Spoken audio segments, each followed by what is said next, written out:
If I was TJ McConnell, I would be kicking down Rick Carlisle's door, waving a copy of Sun Tzu's Art of War in my hand, and I would read him this quote. So a military force has no constant formation. Water has no constant shape. The ability to gain victory by changing and adapting according to the opponent is called genius. The Pacers are a plus 19 with TJ McConnell on the floor and a minus 32 with him not on the floor, yet he did not play the final 7 minutes and 10 seconds of the fourth quarter. Can someone explain this to me? The only explanation I keep getting for this is that A, Rick Carlisle is stubborn, which seems to be the case, and B, Nembhard spaces the floor better than TJ McConnell, and he's more of a three-point threat than TJ McConnell. And, well, who cares? Because what TJ McConnell brings to the table far outweighs what Andrew Nembhard brings to the table. And I like Andrew Nembhard. He's a great player. But let's just break down some numbers here. The last 3 games. The last Bucks game, TJ McConnell, 20 points, 9 assists, 4 steals. He was a plus 22 and played only 23 minutes. Knicks game 1, 18 points, 3 assists, 3 steals. He was a plus 9 in only 22 minutes. Knicks game 2, 10 points, 12 assists. He was a plus 10 in only 23 minutes. Nembhard, in game 1, played more minutes than him. He was a minus 13.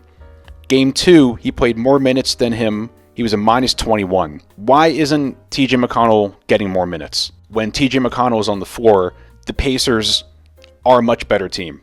Whether you want to go with the plus-minus stuff, with analytics, with the ratings, the numbers, all that stuff, it backs it up. But also, just the eye test.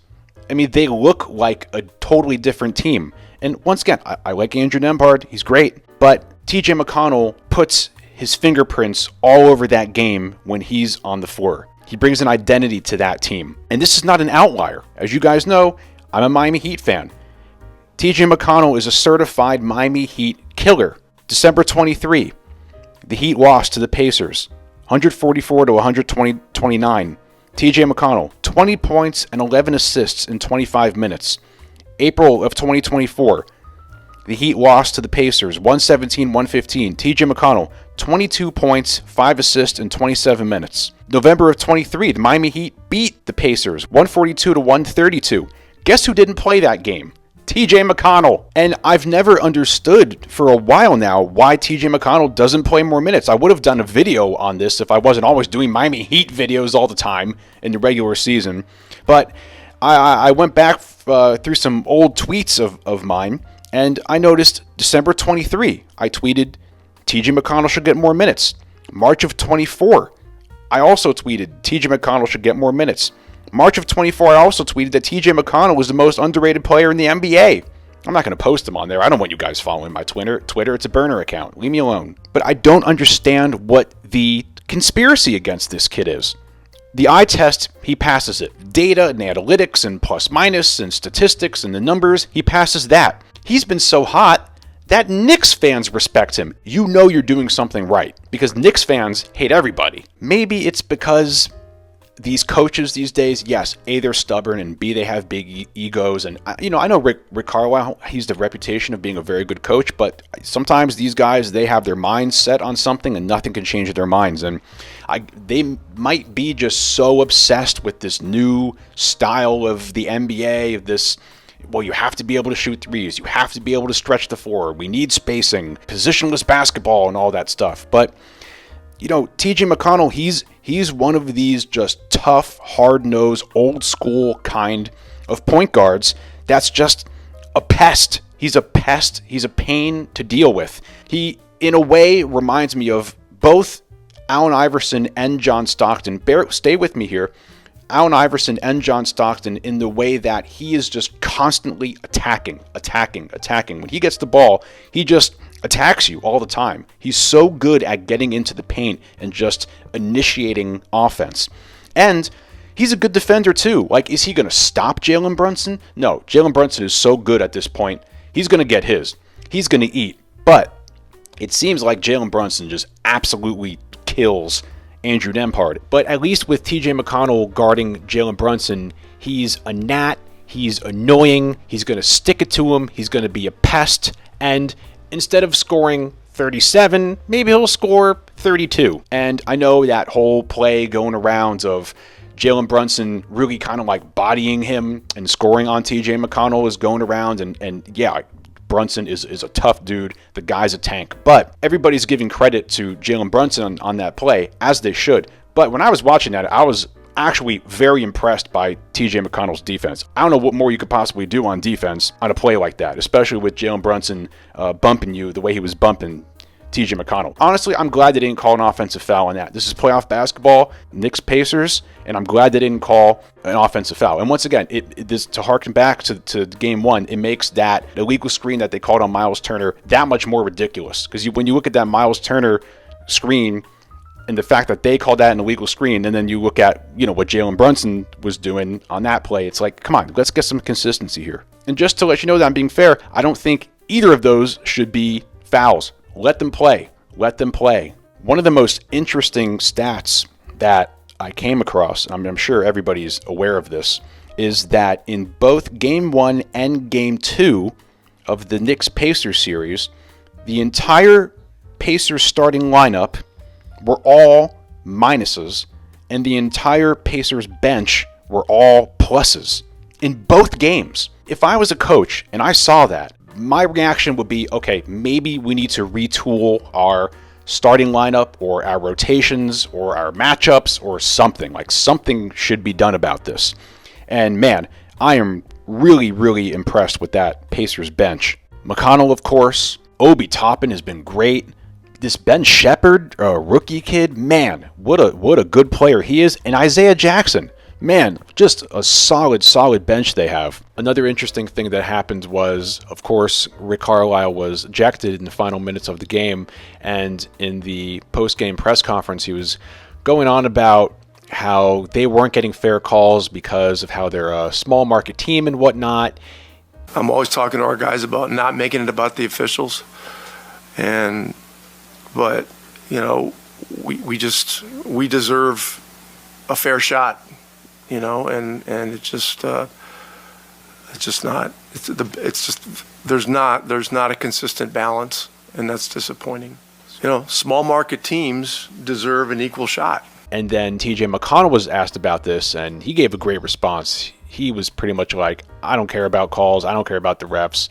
What I do care about is that the Knicks are playing harder than us, and we're getting killed on offensive rebounds. I mean, we love Rick showing that type of energy on the court, and unfortunate that he got ejected, but that's not the feeling that we have in the locker room. We're not going to sit here and blame officials.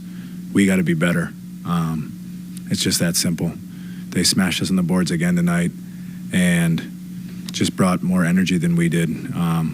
So we got to fix that. And he got a ton of respect for that response. And I got to be honest, I don't so much agree with what Rick Carlisle said because, look at Oklahoma City Thunder.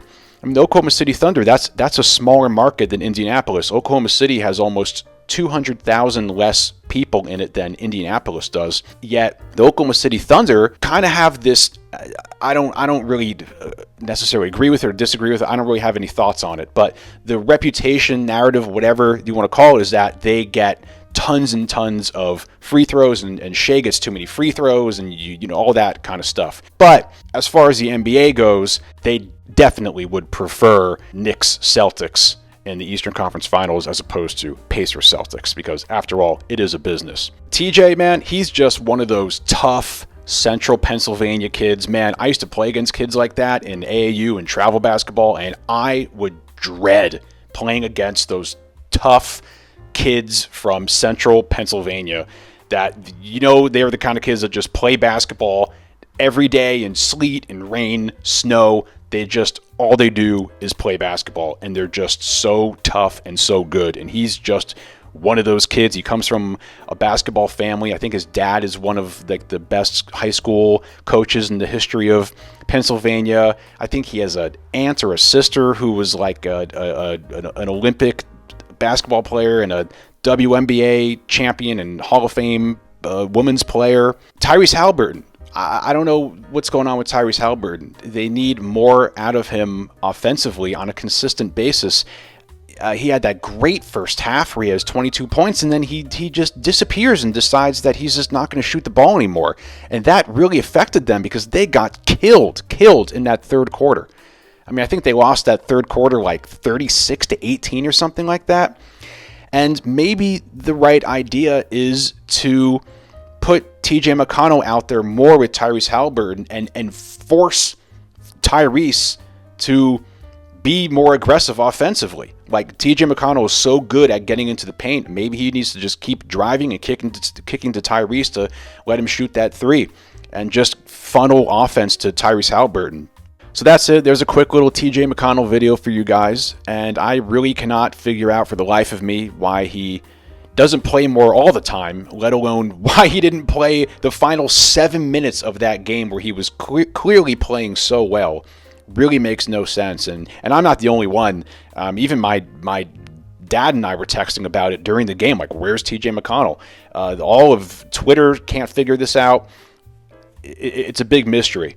Maybe Pacers fans, you got 2 home games coming up. Maybe you need to start a "We Want TJ" chant when he's not in the game, and he should be in the game. And I really believe that this series should still be a 1-1 series right now. I think the Pacers really got screwed out of that game in the last 1 minute of Game 1, and they kind of beat themselves in Game 2. They had an opportunity, especially with OG getting hurt, messed up his hamstring. You had Jalen Brunson, who didn't play the whole second quarter. Could have won that game. And I think they just didn't play their cards right. That being said, Knicks, awesome team. Like, by far the coolest, most New York Knicks team in certainly the last quarter of a century. The Villanova connection, absolute monsters. DiVincenzo, Brunson, Hart, incredible. Really wanted to do a TJ McConnell video. And what a great series, even though it is 0-2 and the Knicks will probably win in 6 or 5 games. Really, really proud of this Pacers team, man. Just a tough bunch of dudes, bunch of hoopers on that team. And maybe Rick Carlisle will make some adjustments and do something different with their roster and their rotations and all that stuff, and maybe they can sneak a game or two this series. And I know the Knicks have a lot of key guys that are injured right now, but it would have been really interesting to see Ben Mathurin in this series. I think he would have brought a really interesting dynamic to the Pacers, especially on the defensive end. And that's about it. Let me know what you think, especially Pacers fans. If any Pacers fans happen to come across this video, let me know what you think. Do I know what I'm talking about? Do I sound like a dummy? You guys know the Pacers team much better than I do. I'm kind of just an outsider looking in, making some observations. Let me know what you think. Someday I will respond to comments. I haven't looked at comments in a while in my recent videos. I'll get around to it. But Pacers fans, let me know what you think. All right. Goodbye.